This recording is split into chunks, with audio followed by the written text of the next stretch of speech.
سب سے پہلے میں آپ کو اپنا انٹروڈکشن دینا چاہتی ہوں. I am the topper of sport sciences from Punjab university. تو آج ہم پڑھیں گے جسمانی تعلیم کے اغراض و مقاصد. چیپٹر نمبر 2 ہے 11ویں کلاس کا. جس طرح میں آج آپ کو پڑھاؤں گی آپ ہمیشہ اس سبجیکٹ میں ٹاپ کرو گے.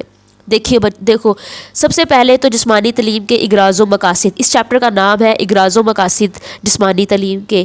تو غرض کیا ہوتا ہے, اغراض کیا ہوتے ہیں کہ ہمیں جسمانی تعلیم کو پڑھنے کی ضرورت کیوں ہے, یہ کہلاتا ہے غرض ہونا. کہ ہم جسمانی تعلیم کو کیوں پڑھیں, ایسی کیا ضرورت پڑ چکی ہے جسمانی تعلیم کو پڑھنے کی, یہ چیز کہلاتی ہے اغراض یا غرض کہلاتی ہے.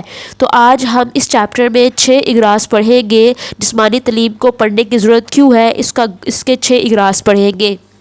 سب سے پہلے میں آپ کو بتا دوں کہ جیسے ہم چیپٹر شروع کرتے ہیں تو یہاں پہ سب سے اوپر جو لکھا ہوا ہے, یہ جو 5 لائنیں ہیں, اس کو آپ نے نہیں پڑھنا. ان لائنوں کو آپ نے سکپ کر دینا ہے کیونکہ پیپر میں ان کی کوئی امپورٹنس نہیں ہے. ٹھیک ہے, یہاں تک تو کلیئر ہو گیا کہ ہمیں اس کو نہیں پڑھنا. اس کے اوپر ہم نے کراس لگا دینا ہے کہ ہم نے اس کو نہیں پڑھنا. اب ہم مزید آگے بڑھتے ہیں. اب ہم پڑھیں گے دائرہ کار کے بارے میں. دائرہ کار, اس 3 لائنوں کے اندر اس نے ہمیں کچھ باتیں بتائی ہے. اس نے کہا کہ جسمانی تعلیم کا بنیادی پہلو حرکت ہے. حرکت ہی سب کچھ ہے. انسان پیدائش سے لے کے موت تک حرکت کرتا ہے, بلکہ بیماری اور معذوری میں زیادہ اس کے اوپر ہم توجہ دیتے ہیں. حرکت کے اوپر کیوں دیتے ہیں؟ اگر کسی کو بلڈ پریشر ہے, کسی کو شوگر ہے, تو اس کو کہا جاتا ہے کہ آپ چلو گے, واک کرو گے, کنٹرول کر لو گے. اس کے بعد اس نے کہا کہ آپ تفریحی مراکز پہ جاتے ہیں, تمام شفا خانے میں جاتے ہیں, وہاں پہ جم وغیرہ میں جاتے ہیں, کھیل گراؤنڈ میں جاتے ہیں, حرکت ہی کرتے ہیں. وہاں پہ حرکت ہی وہاں بنیادی کام ہوتا ہے. جسمانی تعلیم جو ہے نا وہ بڑی امپورٹنٹ ہے اور اس میں مقصد حرکات شامل ہے. ٹھیک ہے, یہ باتیں کہی ہے اس چیپٹر کے اندر. اب ہم پڑھنے لگے ہیں غرض و غایت کے بارے میں. غرض و غایت میں نے بتایا تھا آپ کو کہ ہمیں جسمانی تعلیم کو پڑھنے کی کیا ضرورت پڑ گئی ہے. یہی غرض و غایت کہلاتا ہے کہ ہمیں اسے پڑھنے کی ضرورت کیوں پڑی ہے, ایسی کیا وجہ بن گئی تھی. تو وہ کہتا ہے پہلی وجہ یہ ہے خود کار مشینوں کی ایجاد. آج کے زمانے میں مشینیں آ چکی ہیں. جب زمانہ جاہلیت تھا تو مشینیں نہیں ہوتی تھی. لوگ ہر کام خود کرتے تھے. ہر کام کرنے کے لیے جسمانی سرگرمیوں کو استعمال کیا جاتا تھا. فار ایگزامپل اپنے جسمانی اعضاء کو یوز کیا جاتا تھا. انسان کے پاس وقت نہیں ہوتا تھا اس وقت, کیونکہ پورا دن تو اس نے کام کرتے رہنا ہے. آج مشینی دور ہے, حرکت و جسمانی مشاغل نہ ہونے کے برابر ہے, جس کی وجہ سے انسان جسمانی کمزور ہو چکا ہے اور جس کی وجہ سے جسمانی تعلیم بہت ضروری ہو چکی ہے آج. دس از خود کار مشینوں کی ایجاد. تو یہ ہے. نیکسٹ بڑھتے آگے. اب ہمارے پاس آتا ہے دوسری غرض جو ہے ذہنی اور جسمانی نشوونما. کہتا ہے ہمیں اس کتاب کو لکھنے والا پرسن کہ جسمانی سرگرمیوں میں حصہ لینے سے نا ہماری ذہنی اور جسمانی نشوونما ہوتی ہے اور ہم کامیاب ہوتے ہیں. بس یہ بات کی ہے اس میں.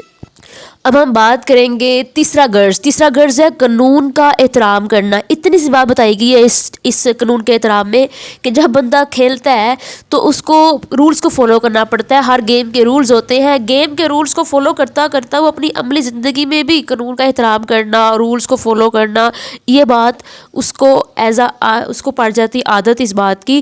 بس اتنا بولا گیا قانون کے احترام کرنے میں. اس کے بعد ہے قدرتی صلاحیتوں کا اجاگر ہونا.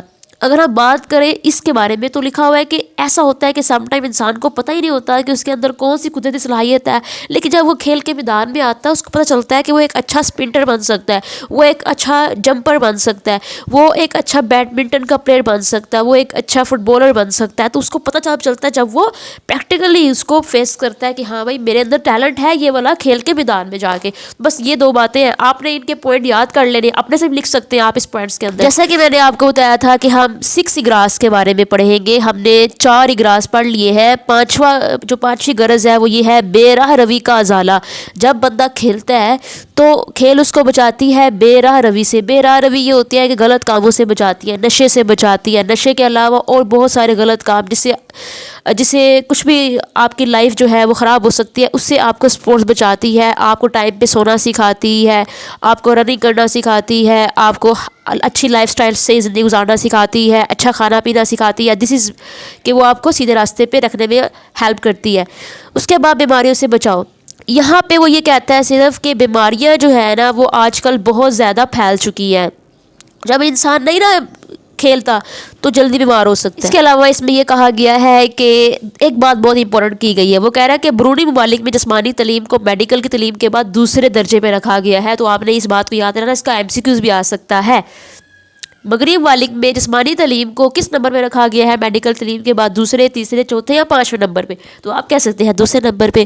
اس کے بعد ایک اور بہت ہی امپورٹنٹ بات ہے، وہ کہتا ہے کہ ایک مثل مشہور ہے کہ جس ملک کے کھیل کے ادارے آباد ہوتے ہیں وہاں کے ہسپتال غیر آباد ہوتے ہیں، تو آپ کو اس کا بھی MCQ آ سکتا ہے، تو یہ دو باتیں یاد رکھیے گا۔ تو یہ تھے ہمارے اغراض، تو اب ہم بڑھیں گے مقاصد کی جانب۔ جیسے ہی مقاصد شروع ہوتے ہیں آپ نے اس مقاصد کی یہ والی لائنیں نہیں پڑھنی، اس کو آپ نے اسکپ کر دینا ہے۔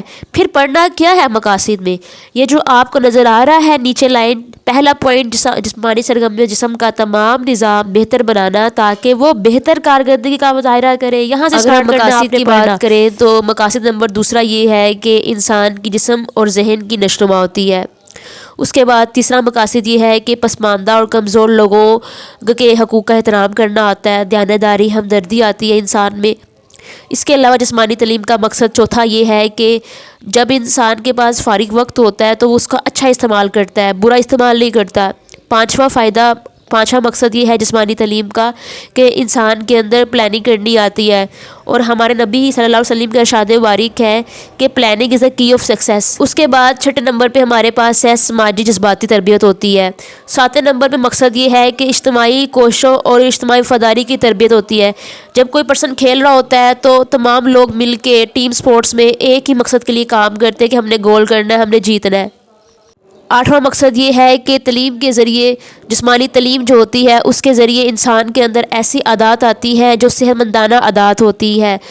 اس کے بعد 9واں والا جو اس کا فائدہ ہے وہ یہ ہے کہ انسان کی جذباتی تربیت ہوتی ہے، جذباتی طور پر انسان کو اپنے جذبات کا اظہار کرنے کا سلیقہ آتا ہے۔ اب آپ کہیں گے یہ کیسے ہوتا ہے؟ جب انسان ہارتا ہے تو اس ہار کو کیسے فیس کرنا ہے، اور جب جیتتا ہے تو ایسے کیسے جشن منانا ہے کہ سامنے والے اوپوننٹ کو برا بھی نہ لگے۔ اس کا 10واں فائدہ یہ ہے جسمانی نشوونما اور جسمانی قوت بڑھانے کا موقع فراہم ہوتا ہے۔ 12واں فائدہ یہ ہے، کیونکہ 11واں پڑھ لیا ہم نے، 12واں فائدہ یہ ہے کہ جسمانی سرگرمیوں میں شرکت سے نا جو ہمارے گھٹے ہوئے جذبات ہوتے ہیں وہ باہر آتے ہیں۔ 13واں فائدہ یہ ہے کہ دماغی نشوونما ہوتی ہے۔ 14واں فائدہ یہ ہے کہ انسان کے اندر جمہوری عمل، کلاس روم بلکہ تمام کاموں میں طلبہ کی شرکت اور مسابقہ بندی میں مدد دینا، انسان کے اندر سماجی جو ہے وہ خوشحالی آتی ہے۔ جو اس کا 15واں فائدہ ہے وہ ہے اصلاحی ورزشوں سے جسم کے قامتی نقائص دور ہوتے ہیں۔ دیکھیں کچھ لوگوں کی کمر باہر کو نکلی ہوتی ہے، کچھ کے فٹ صحیح نہیں ہوتے، فلیٹ فٹ ہوتے ہیں، کچھ کے نیرو نہیں ہوتے ہیں، تو وہ تمام چیزیں جو ہے وہ پھر ٹھیک ہوتی ہے ورزشیں کرنے سے۔ پٹھوں اور اعصاب کی مناسب نشوونما ہوتی ہے، یہ ہے 17واں فائدہ۔ 18واں فائدہ ہے اچھے اور باوقار شہری بنانے میں ہمیں مدد ملتی ہے، یہ ہے اس کے مقاصد۔ اب ہم لاسٹ ٹاپک پڑھنے لگے ہیں باب دوئم کا۔ لاسٹ ٹاپک یہ ہے اسلام اور جسمانی تعلیم۔ یاد رکھیے گا یہ بہت ہی امپورٹنٹ ہے، پیپر میں آئے گا، اسلام اور جسمانی تعلیم۔ یہاں پہ اس نے کہا ہے کہ اسلامی معاشرے کے اندر ہر فرد کو نا جو ہے ذہنی، جسمانی، سماجی اور عملی زندگی کی تمام ذمہ داریوں کو پورا کرنے کے لیے خاص حدود میں رہ کر سرگرمیوں کے ذریعے تربیت دی جاتی ہے۔ اس نے کہا اس کا ثبوت یہ ہے کہ جب آپ عبادت کرتے ہیں تو آپ نماز پڑھتے ہیں، آپ سجدہ کرتے ہیں، قیام کرتے ہیں، رکوع کرتے ہیں، ان تمام میں آپ حرکت کرتے ہیں، یعنی کہ فزیکل ایکٹیویٹی اس میں بھی کرتے ہیں کیونکہ اس میں صحت ہے۔ اب کہتے ہیں کہ سورۃ البقرہ میں فرمان الہی ہے آیت نمبر 247 میں کہ اللہ تعالیٰ نے فرمایا ہے کہ ہم نے تم پر اس کو برگزیدہ کیا کیونکہ وہ عقل و علم، جسمانی قوت اور طاقت میں بہتر تھا۔ تو اس میں ایک واقعہ تھا، جس میں ایک واقعہ بیان کیا گیا سورۃ البقرہ، جس میں ایک آدمی کو ایک قبیلے کا سردار بنایا گیا کیونکہ وہ عقل و علم اور جسمانی قوت میں، طاقت میں بہتر ہے۔ یعنی کہ اللہ پاک نے فرمایا کہ جسمانی قوت بہتر ہونا بھی جو ہے وہ ایک قابلیت ہے، یہ بھی ایک معیار ہے کہ آپ جسمانی لحاظ سے بھی قوت والے ہیں، طاقت والے ہیں۔ اس کے بعد فرماتا ہے فرمان نبوی صلی اللہ علیہ وآلہ وسلم ہے کہ طاقتور مومن کمزور مومن سے بارکے ہے، وہ مومن جو طاقتور ہے وہ کمزور مومن سے زیادہ بہتر ہے۔ مومن کو بہتر ہونا چاہیے جسمانی لحاظ سے، ذہنی لحاظ سے۔ دوسری حدیث ہے تمہارے جسم کا بھی تم پہ حق ہے، یعنی اپنے جسم کا خیال رکھیے، اپنے آپ کا خیال رکھیے۔ یہ ہمارے نبی صلی اللہ علیہ وآلہ وسلم نے ارشاد فرمایا ہے کہ اپنے جسم کا بھی خیال رکھیں۔ تو یہ ہے اسلام اور جسمانی تعلیم۔ تو یہ تھا ہمارا آج کا چیپٹر۔ میں نے بہت کوشش کی آپ کو اچھے سے سمجھانے کی۔ چینل کو سبسکرائب کرنا آپ نے نہیں بھولنا، ٹھیک ہے جی؟ اوکے جی، اللہ حافظ۔